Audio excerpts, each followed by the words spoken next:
I always found comfort in the predictable routine of my job at Papa John's. The hours were long, but the work was straightforward. Make pizzas, box them up, and deliver them. It was a safe, almost monotonous job, until that fateful night.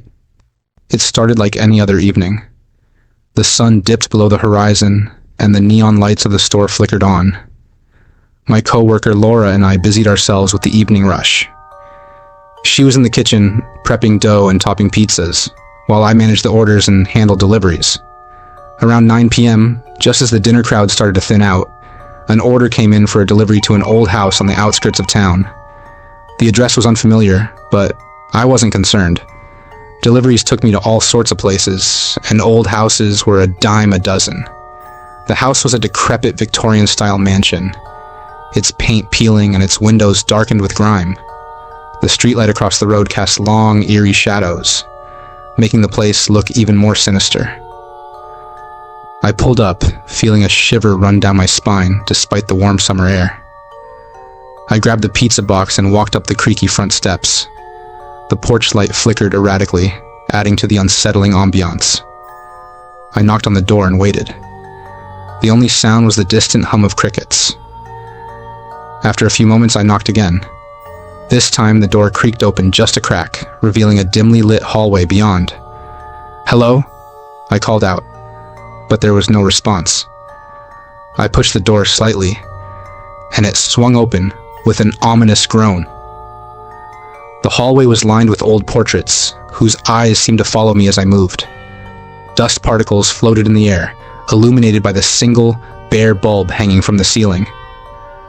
I called out again, but all I heard was the echo of my own voice. I walked cautiously into the house, feeling like an intruder in a place that had long been forgotten. As I ventured deeper, I noticed the walls were covered in old faded wallpaper, and the floor was strewn with debris.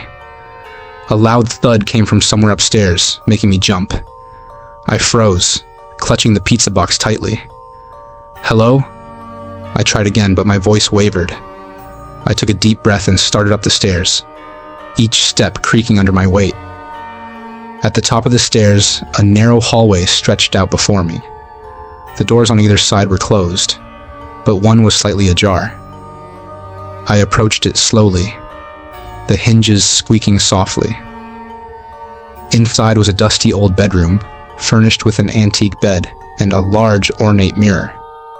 The mirror's surface was cloudy, and it seemed to distort the dim light coming from the single lamp on a small bedside table. My heart raced as I called out one last time, "I have your pizza." No response. Just then, I heard a low, guttural sound coming from behind me. I spun around, but there was nothing there. The hallway was empty. The only sound, the steady thump of my own heartbeat.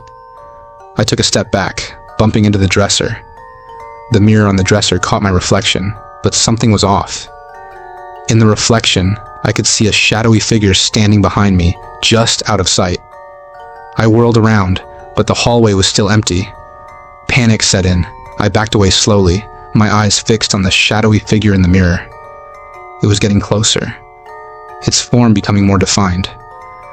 I could make out a face, pale and gaunt, with hollow eyes staring directly at me.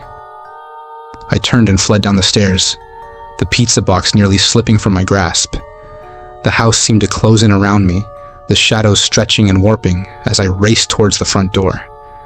As I burst through the door and onto the porch, I glanced back to see the shadowy figure standing at the top of the stairs, watching me with its hollow eyes. I bolted to my car, jumped in, and drove away as fast as I could. When I returned to the store, Laura was waiting for me, her face etched with concern. "What happened? You were gone a lot longer than usual." I shook my head, trying to steady my breath. "I don't know. Something was wrong in that house. I think I saw..." Laura cut me off.